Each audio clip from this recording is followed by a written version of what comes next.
어떤 아버지가 있었습니다. 그 아버지에게는 7 아들이 있었습니다. 어느 날 아버지가 장남을 불러서 이야기를 합니다. 너는 7 아들 중에 내가 제일 사랑한다. 내가 너를 사랑하는 것이 네가 첫째이다. 그리고 또 다른 아버지가 있습니다. 그 아버지에게는 딸이 하나 있는데 외동딸입니다. 아버지가 딸에게 말합니다. 너는 내가 가장 사랑하는 딸이다. 나는 오직 너만 사랑한다. 그때 두 아버지의 사랑의 정도가 어떻겠습니까? 같겠습니까? 틀립니까? 다릅니다. 첫째로 사랑하는 것은 둘째, 셋째가 있다는 것입니다. 그러나 오직 사랑한다라는 것은 사랑의 대상이 너밖에 없다라는 것입니다. 사랑하는 여인에게 너를 제일 사랑한다라는 말과 오직 너만 사랑한다라는 뜻은 전혀 다릅니다. 오늘은 종교개혁 주일입니다. 1517년 10월 31일 마틴 루터가 비텐부르크 성당에 95개 조항을 내걸고 변론을 하는 것이 종교개혁이 시작이 된 것입니다. 거기에서 개신교가 탄생했습니다. 오늘이 바로 그 504주년이 되는 주일입니다. 그때 루터가 주장한 내용은 5가지입니다. 오직 은혜, 오직 믿음, 오직 성경, 오직 그리스도, 오직 하나님께 영광입니다. 루터의 종교개혁의 특징을 한마디로 말하라 하면 오직과 첫째의 차이입니다. 중세 카톨릭은 첫째였습니다. 성경 말씀이 첫째입니다. 그리고 교황의 말도 첫째와 다르지 않습니다. 나타난 모든 모습은 교황의 말이 절대적인 계시였습니다. 하지만 우리 개신교의 진리의 특징은 오직입니다. 둘째, 셋째가 없습니다. 오직 은혜로 구원을 받는다라는 것입니다. 그 은혜를 받아들이는 것은 오직 믿음입니다. 우리에게 유일한 말씀은 성경밖에 없습니다. 우리의 구원의 길은 주님의 십자가밖에 없습니다.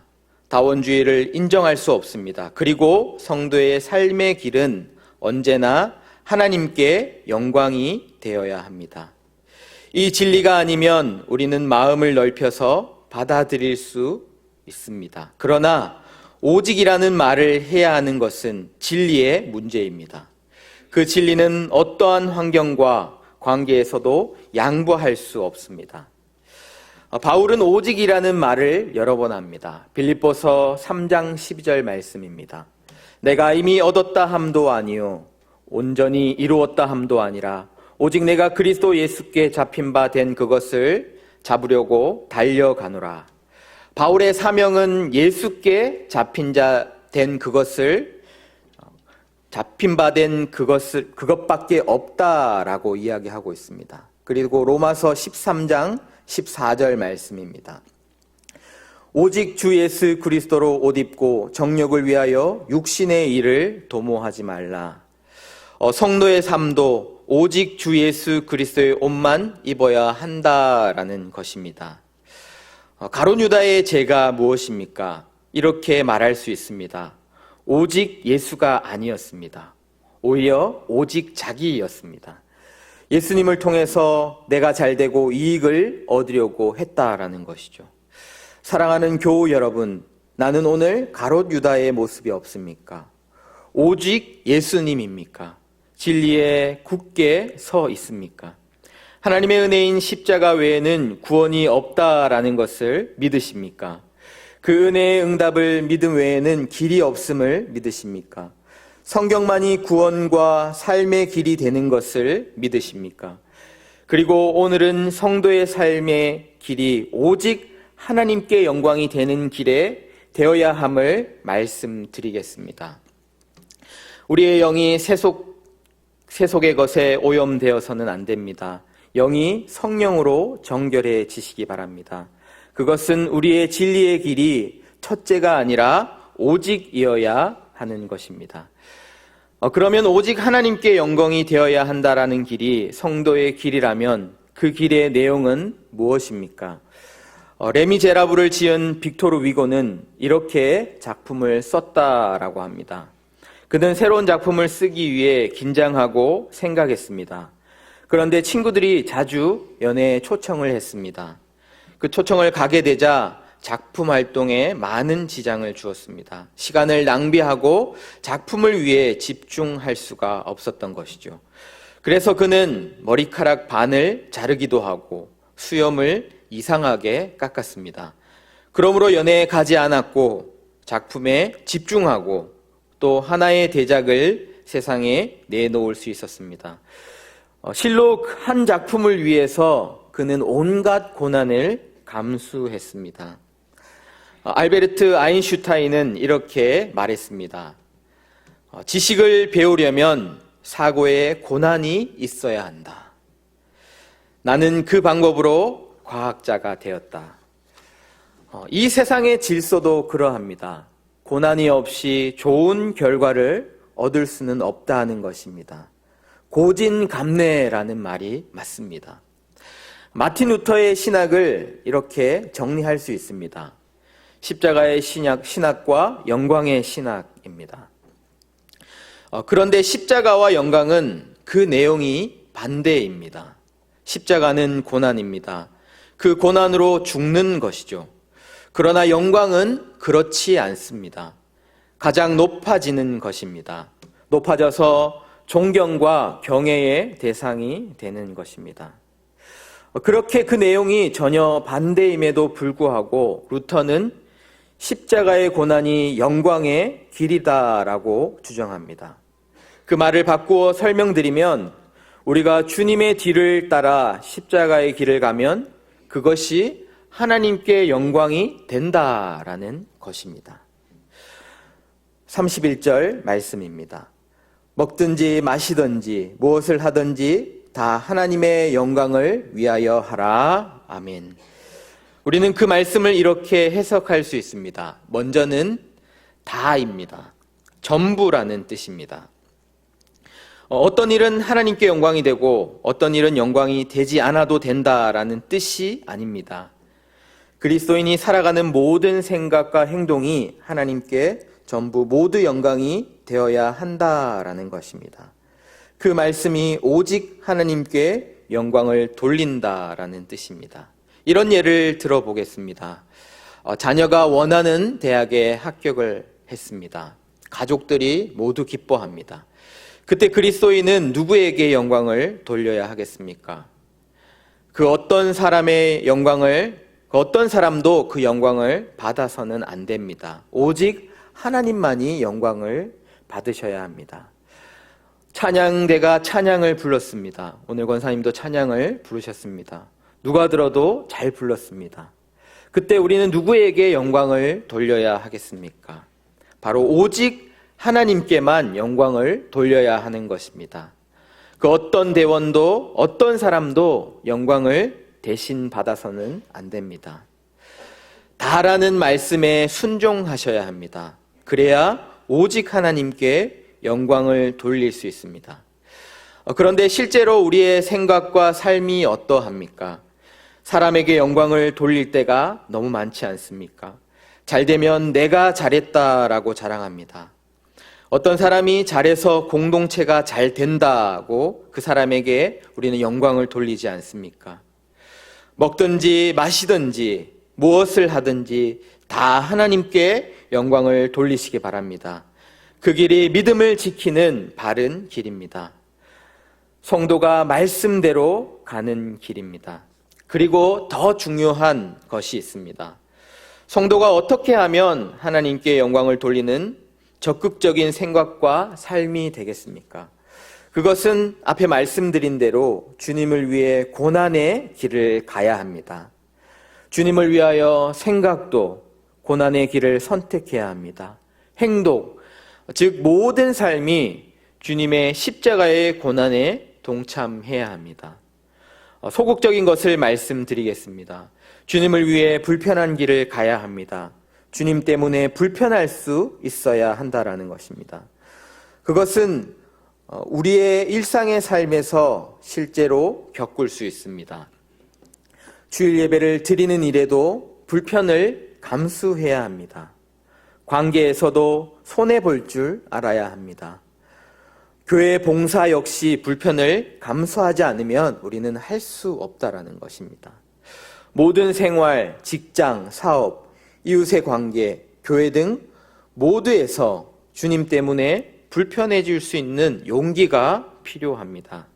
그래서 불편해져야 합니다. 그것이 주님의 십자가의 고난에 동참하는 것입니다.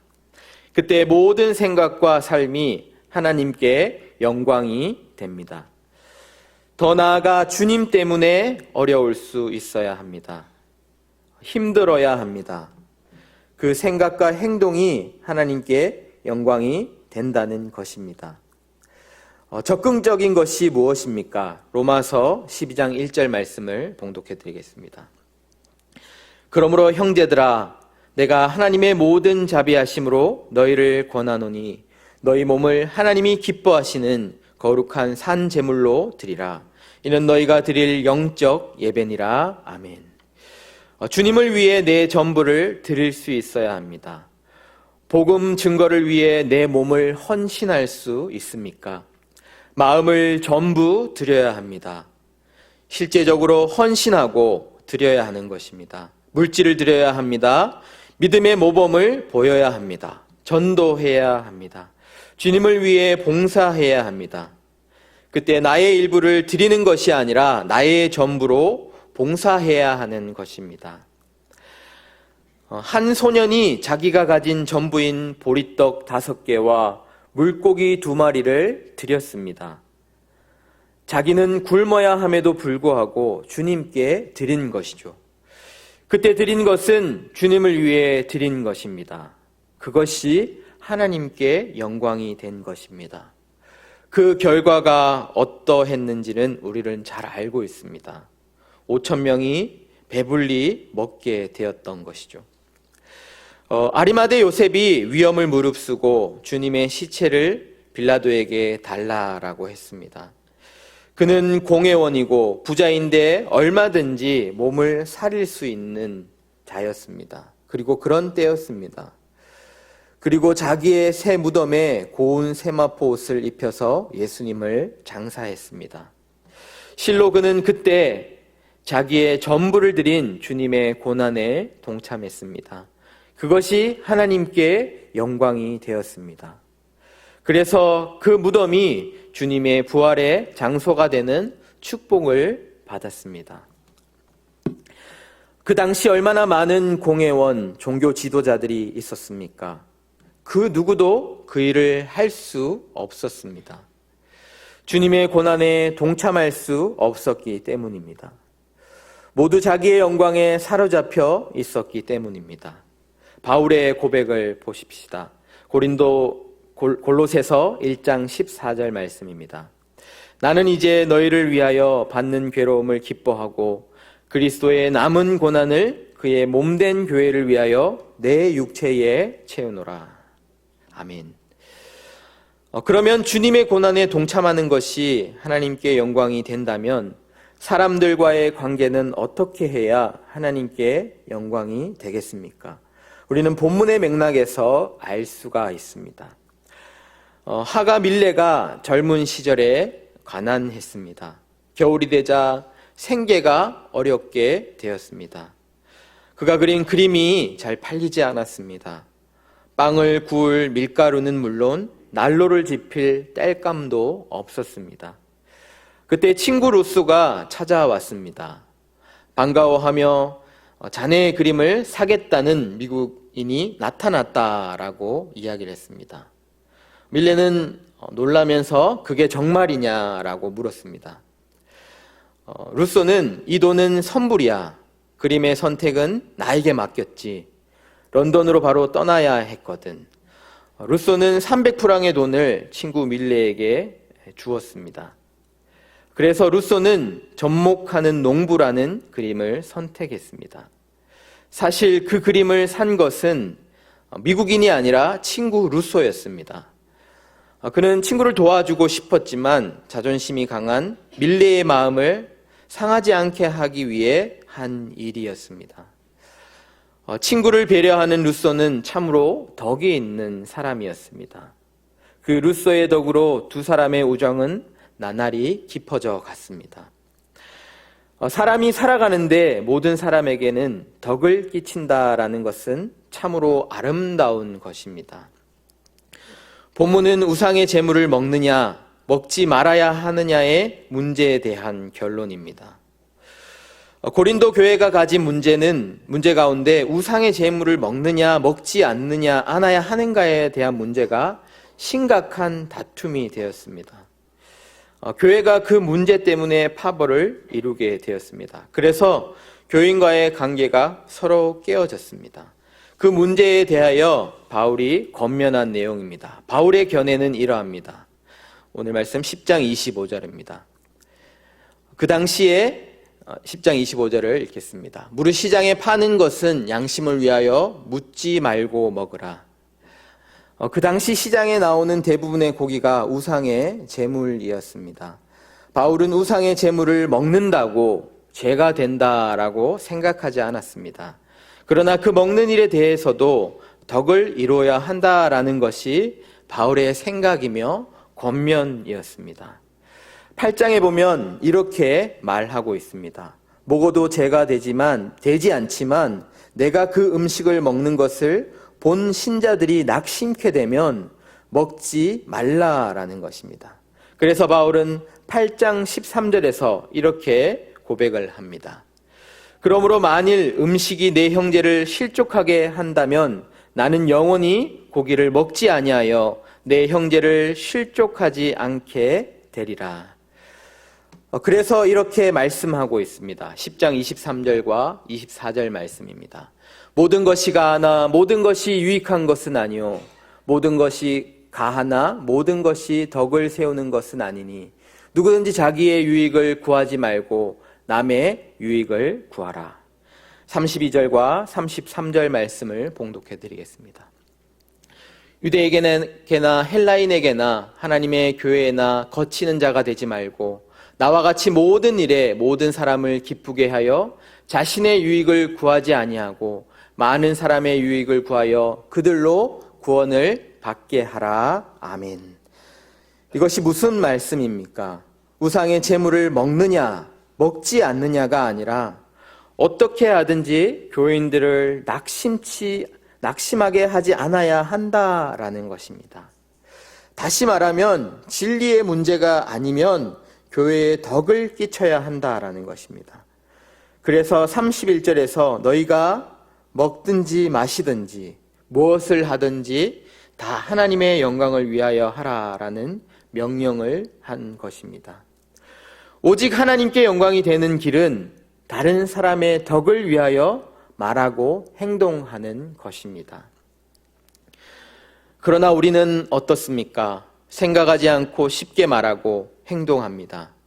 그것이 상대방에게 상처를 주고 낙심하게 한다면 그것은 하나님께 영광이 되지 않는다는 것입니다.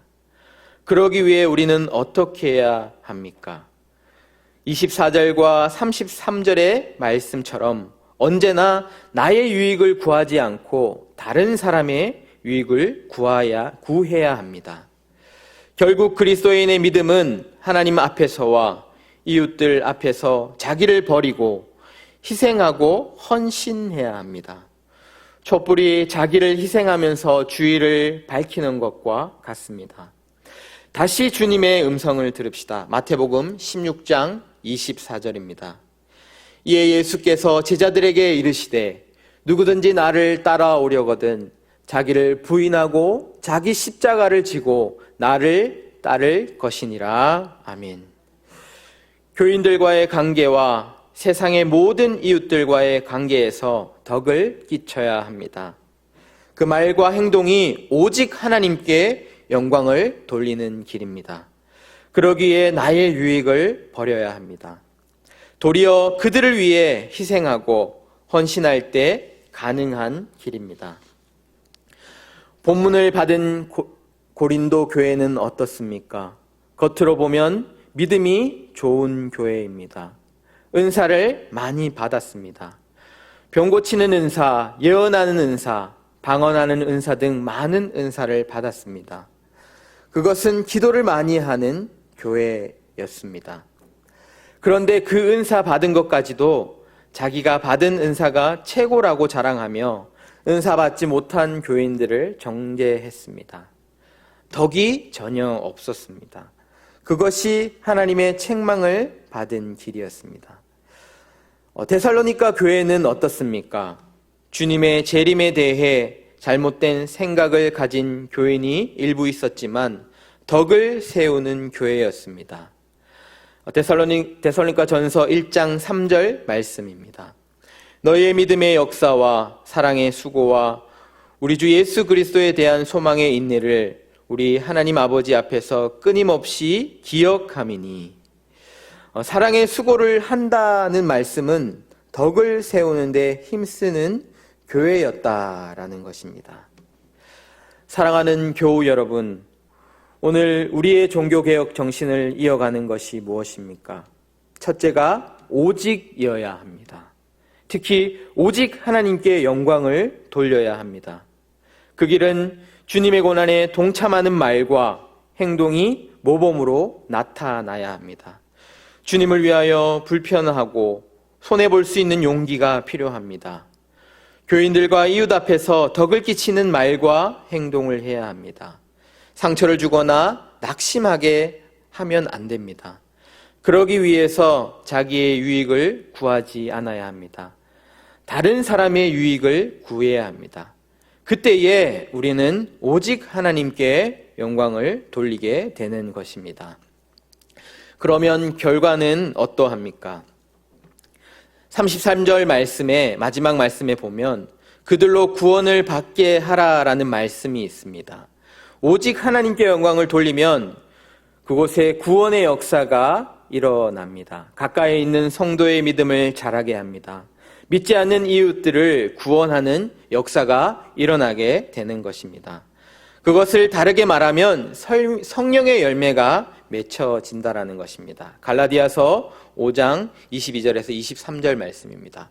오직 성령의 열매는 사랑과 희락과 화평과 오래 참음과 자비와 양성과 충성과 온유와 절제니 이 같은 것을 금지할 법이 없느니라. 풍성한 열매가 맺어집니다. 오늘 우리는 오직 하나님께 영광을 돌리는 길을 가고 있으십니까? 함께 기도 드리시겠습니다.